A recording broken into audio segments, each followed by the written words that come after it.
vous êtes de plus en plus nombreux à vous informer sur les bases guinéennes. Mesdames et messieurs, bonsoir et bienvenue. Comment évolue le virus Ebola en Guinée? En tout cas, au cours d'une conférence de presse, le comité de pilotage annonce des mesures qui sont en train d'être prises pour maîtriser l'épidémie. Vous suivrez le témoignage d'un ingénieur agronome guéri d'Ebola à Guéguédou. Comment l'a-t-il contracté? Vous aurez la réponse dans cette édition. Les femmes du marché Avaria ont livré ce samedi plus de 3000 cartons de produits périmés aux autorités. Désormais, on les appelle à se référer aux services techniques avant tout achat. Les Échos dans cette édition. Une fois encore, bonsoir et bienvenue à tous. La réconciliation nationale, préoccupation de tous. Face à cette situation, certains citoyens déplorent cet état de fait et tirent la sonnette d'alarme. Pour eux, le renforcement du tissu social doit être une priorité pour tous. Salimatou Diallo. Les événements politiques qu'a connu la Guinée ces dernières années ont fragilisé le tissu social. Un pays qui n'a connu que l'amour, l'unité et surtout l'entraide mutuelle a changé de couleur et semble prendre le chemin de l'ethnocentrisme. Une situation que la plupart des Guinéens déplorent. Les fils de ce pays ont plus besoin d'amour entre eux pour vivre en harmonie. Comme le disait l'autre, une religion sans amour, c'est du fanatisme. Une soumission sans amour conduit à la rébellion. Une amitié sans amour, c'est de l'hypocrisie. Une vie sans amour, c'est de l'enfer. Un travail sans amour, c'est de l'esclavage. Et tout c'est basé sur l'ethnie. C'est vraiment un problème qui fait du ravage aujourd'hui plus que Ebola. Parce que ça existe chez nous il y a très longtemps. Une fois que quelqu'un a un problème, on ne pense même pas à ce qu'il a fait, mais ce qu'il est. La Guinée a besoin de la contribution de tous ses fils pour promouvoir son épanouissement. Tout ce que moi je demande à l'ensemble des Guinéens, c'est de s'écouter, de se parler, de se pardonner, de s'orienter. Si chacun, de son côté, essaye de parler, d'approcher son prochain, l'écouter, je pense que dans la plupart des cas, ça peut aller. L'ethnocentrisme ne doit pas avoir sa place en Guinée, une pratique néfaste à laquelle tous les Guinéens doivent faire face pour l'émergence du pays.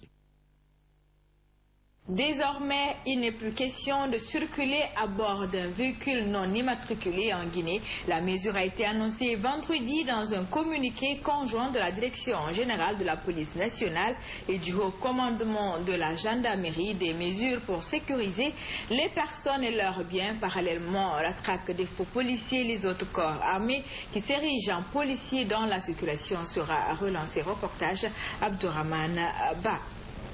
Selon le directeur régional de la police de Conakry, le respect de la mesure est sans équivoque. Déjà, un premier contrôle sur l'application de cette décision est prévu pour lundi prochain.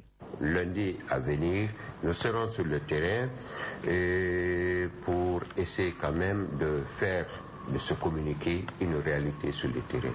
Et tout contrevenant sera interpellé et conformément à et nous allons essayer d'appliquer la loi dans toute sa rigueur. Nous, notre mission sur le terrain est les mettre à la disposition des services compétents.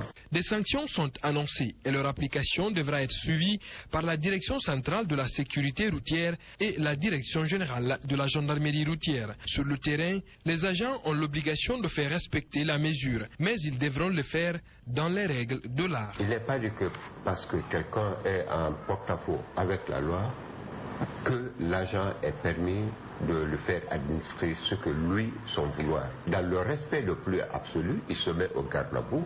Monsieur, il vous voit la personne, monsieur, s'il vous plaît, veillez bien garder, monsieur, s'il vous plaît, veillez nous donner vos pièces d'identité. Dans le respect le plus absolu. C'est pas courir vers les usagers, c'est pas venir s'arrêter devant les véhicules.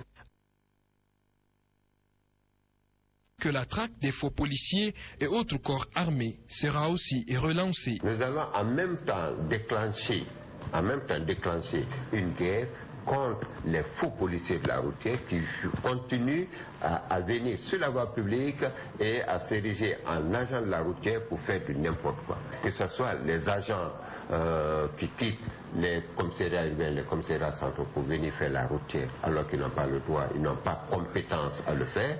C'est comme des individus qui arborent les tenues de police pour venir faire la routière.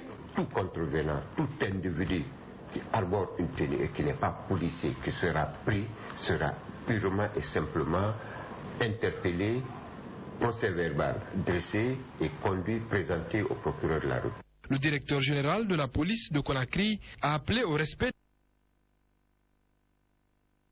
de la propre sécurité des personnes et de leurs biens. Un ingénieur de télécommunications perd la quasi-totalité de ses biens à Taouya. C'est suite à un incendie qui s'est déclenché à son domicile dans la matinée du vendredi. Il n'y a heureusement pas eu de perte en vue, mène Adjira Touba. En allant à la prière ce vendredi 17 octobre, Sékou Kondé ne se doutait point du drame qui se déroulait à son domicile à Taouya, dans le secteur Farba. Un incendie dont l'origine n'était pas déterminée à ce moment-là était en train de dévorer ses biens. Les enfants sains et saufs restent le seul réconfort du couple Kondé qui a quasiment tout perdu. Moi, j'étais en ville pour mes affaires. Après la prière, j'ai trouvé plusieurs appels en absence sur mon portable. Mon ami Bobo, qui à son tour est venu en courant me dire « Ah, dis-le, alors à la maison, paraît-il qu'il y a eu un incendie à la maison. » D'abord, je voulais m'assurer si mes enfants ne sont pas atteints. Maintenant, c'est dans cet état d'idée que je suis venu jusqu'à la maison. J'ai trouvé que mes enfants sont sains et saufs. Mais les dégâts matériels sont importants. Je ne peux pas estimer. Parce que ma femme est une commerçante. Elle avait non seulement sa marchandise, des basins qu'elle a envoyés de Bamako. Et il y avait un écran plat, tout le salon, une chaîne musicale, un climatiseur mobile. Tout est parti en fumée. Dans la chambre des enfants, rien n'est sorti. J'étais sorti, c'est ma voisine qui m'a appelé pour me dire que ma maison a pris feu. Je ne connais pas l'origine de l'incendie. En fait, il n'y a rien. Les disjoncteurs sont descendus, il n'y a pas de courant, rien. On n'a pas de lampe tapette, on n'a pas de bougie. Le feu a été maîtrisé par les voisins et les sapeurs-pompiers. Djené Camara, qui habite non loin de la famille victime, donne sa version de ce drame. J'étais dans la maison couchée, il y a la petite qui est venue en appelant Tanti Mama, notre maison a pris feu. Je suis sortie. En venant maintenant, il y avait le feu qui montait, j'ai appelé les gens, mais les gens se trouvaient dans la mosquée. Il y a eu des jeunes qui sont venus et puis nous ont aidés. On a allumé le groupe pour éteindre le feu. Donc on appelle à toute personne qui a de bonne volonté de venir en aide. Parce qu'ils n'ont plus rien, tout est brûlé, tout. Il n'y a rien qui est sorti, rien du tout. Cet incendie vient grossir le nombre des sinistrés à Conakry. Courant électrique, bougies ou d'origine inconnue, que faut-il faire concrètement pour mettre fin à ce cauchemar, se demandent les citoyens. Je vous l'annonçais au début de cette édition, les produits périmés encore en vente sur les marchés guinéens. Les autorités étaient ce samedi au marché Avaria où 3484 cartons de produits périmés ont été livrés volontairement par les femmes de ce marché. Les autorités ont donc mis l'occasion à profit pour sensibiliser ces vendeuses sur les conséquences de ces produits sur le marché avant d'annoncer les mesures correctives. Manian Kodé. Ces produits périmés sont entre autres des boîtes de jus composées de Fanta incassables, du Sprite, de Max Pepsi, de Baby Lac, de Planète Eau. Des produits dont les dates de péremption sont passées de 2, voire même 3 mois étaient encore vendus sur les marchés. Les vendeuses ont ce samedi volontairement livré ces produits périmés au ministère du Commerce pour leur incinération. Le ministre nous avait conviés à une réunion de concertation où il avait annoncé des dispositions contre la vente des produits périmés. Vraiment, ce que nous faisons n'est pas appréciable. J'interpelle les opérateurs économiques à ne plus vendre les produits dont la date de péremption est proche aux commerçantes ou au contraire que les femmes refusent de les acheter. Les femmes d'Avaria pourront-elles abandonner la vente des produits périmés, d'autant plus que le nom Avaria signifie périmé. Les autorités se veulent rassurantes.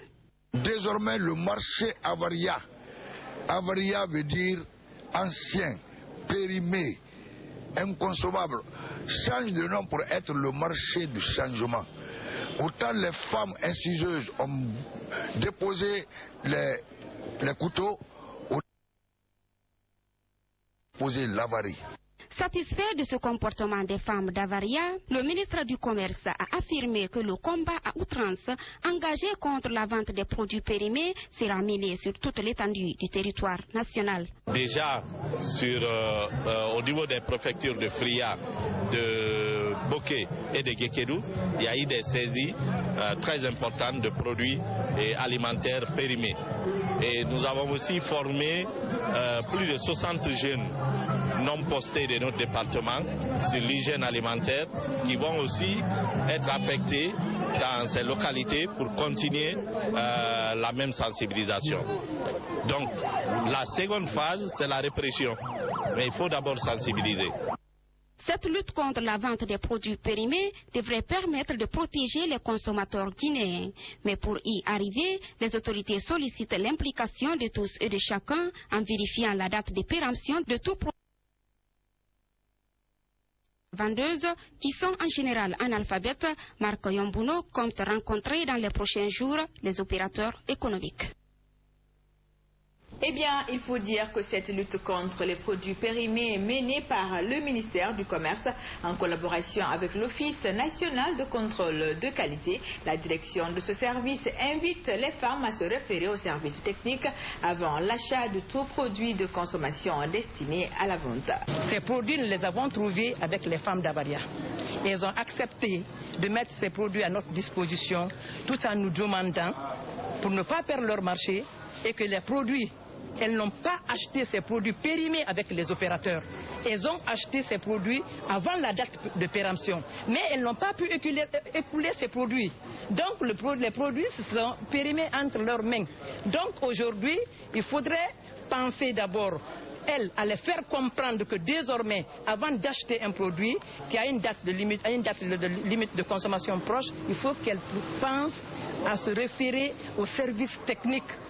Le grand marché de Matoto a reçu ce samedi un coup de balai de l'Organisation pour le développement de l'environnement de Guinée, appuyée par le PNUD. La démarche vise à lutter contre la fièvre hémorragique à virus Ebola. Ibrahima Soriyari, Yansene. Matoto, l'un des plus grands marchés de la capitale, se trouve dans un état piteux. C'est la raison pour laquelle est initiée cette campagne d'assainissement par l'environnement de Guinée.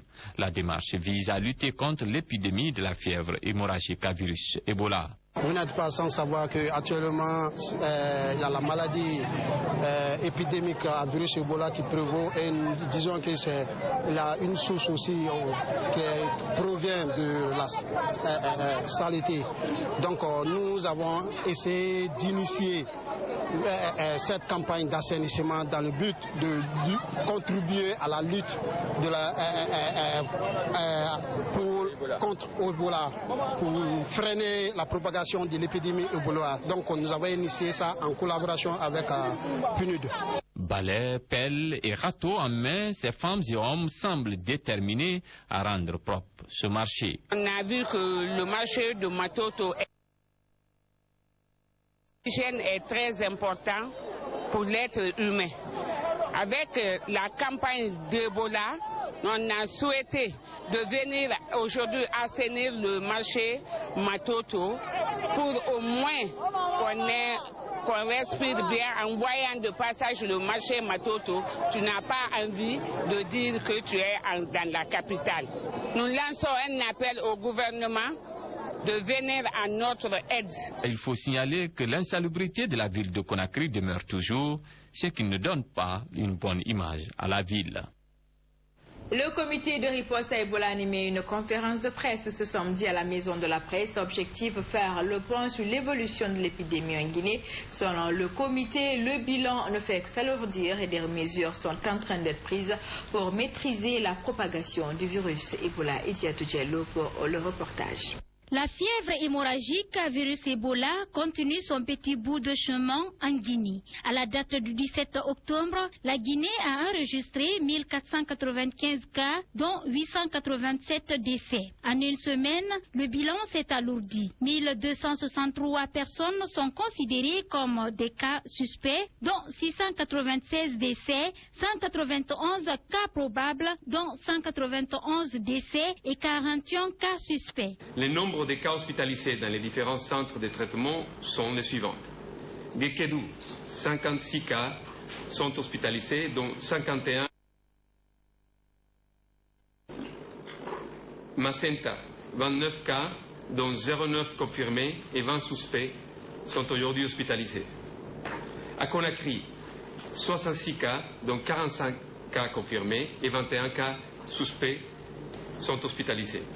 Dans son allocution, le responsable de la communication a fustigé le comportement de certaines ONG qui profitent de cette maladie pour faire leur business. 223 ONG qui veulent aller sensibiliser. Ils veulent quitter Conakry, aller sensibiliser. Et ces ONG, vous avez des ONG là-bas qui ont demandé à la coordination 22 milliards 337 millions. Une seule ONG pour sensibiliser. À ce niveau, nous avons une apparence un peu honteuse vers nos partenaires. Nous avons classé toutes ces ONG de sensibilisation, donc je veux que ce message passe pour qu'ils ne nous engorgent plus le travail. Concernant le porte-parole du gouvernement affirme que des mesures sont en train d'être prises pour éviter la propagation du virus. Les actions qui ont été arrêtées, c'est celle d'abord de former les enseignants, enfin les formateurs des enseignants, pour qu'eux-mêmes dans les classes forment et sensibilisent les élèves à la lutte contre la fièvre hémorragique Ebola. Depuis l'apparition du virus en Guinée, on note au total 419 personnes guéries d'Ebola. À noter que 2 préfectures sont nouvellement touchées cette semaine. Il s'agit de Farana et de Sigiri. Restons avec le Comité national de lutte contre Ebola pour dire que le coordinateur a rejeté récemment les offres des tradipraticiens qui voulaient traiter les maladies d'Ebola. Dr Sakoba Keita demande plutôt aux tradipraticiens de mettre leur savoir-faire au service du centre de traitement du centre hospitalo-universitaire de Donka. Suivez. Il ne nous a pas semblé des offres consistantes dans le cadre de notre riposte. Donc nous avons dans notre système de surveillance les offres comme on nous a fait au début, comme traitement avec l'oignon, et certains nous demandent même de faire le traitement avec l'urine. Et je crois que l'offre faite dans le cadre de mettre à notre disposition des traitements, nous voulons changer cette disposition par l'offre de participer à la surveillance et qu'ils acceptent de se retirer du traitement, mais être des agents de surveillance pour améliorer la détection des cas et la précocité de la détection, afin que les centres de traitement que nous sommes en train de construire prennent cette dimension en charge. La fièvre hémorragique à virus Ebola n'est pas une fatalité. Si certains en meurent, d'autres y survivent. C'est le cas d'un jeune ingénieur agronome qui a eu la vie sauve au centre de traitement d'Ebola de Guéguédou. La trentaine, il a créé une ONG qui s'occupe de la prise en charge des malades et orphelins d'Ebola. Après plusieurs mois de stigmatisation, le jeune guéri d'Ebola explique comment il a contracté la maladie, son traitement et sa vie après Ebola. De retour de Guéguédou, nous raconte comment c'est Ebola.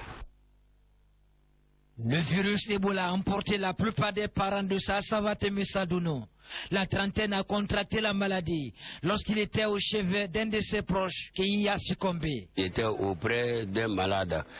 Rien n'avait été déterminé. C'est après sa mort, quelques jours suivants, moi aussi j'ai été malade. 2 jours après l'enterrement, les premiers symptômes se manifestent chez Sava. Je suis venu de moi-même. Après avoir fait les tests, on a dit que réellement que je suis positif, je suis atteint de la maladie d'Ebola. J'ai fait tous les symptômes ici, à savoir la diarrhée 4 jours, la dysenterie 3 jours, le hoquet 4 jours.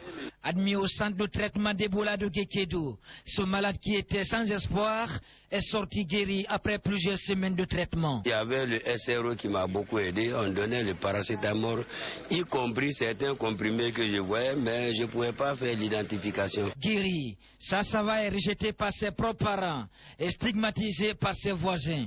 Une dure épreuve qui l'a motivé à créer une ONG, l'Association des personnes malades et guéries d'Ebola. La structure a deux missions principales, l'assistance des malades et guéris d'Ebola et la sensibilisation autour de l'existence réelle du virus, mais problème. L'ONG pour l'heure manque de moyens financiers. J'ai été accompagné dans ma localité avec l'attestation qu'on m'a remise sur laquelle il est écrit « Il n'est plus contagieux ». De ne plus avoir peur de lui, de reprendre tout ensemble à l'amiable comme nous le faisions auparavant. Donc la stigmatisation, elle a pris fin. L'association que j'ai mise en place, non seulement pour lutter contre la stigmatisation, mais renforcer encore la sensibilisation dans le cadre de démentir les fausses rumeurs que les hommes disent, comme quoi Ebola n'a pas de médicaments. J'ai trouvé nécessaire.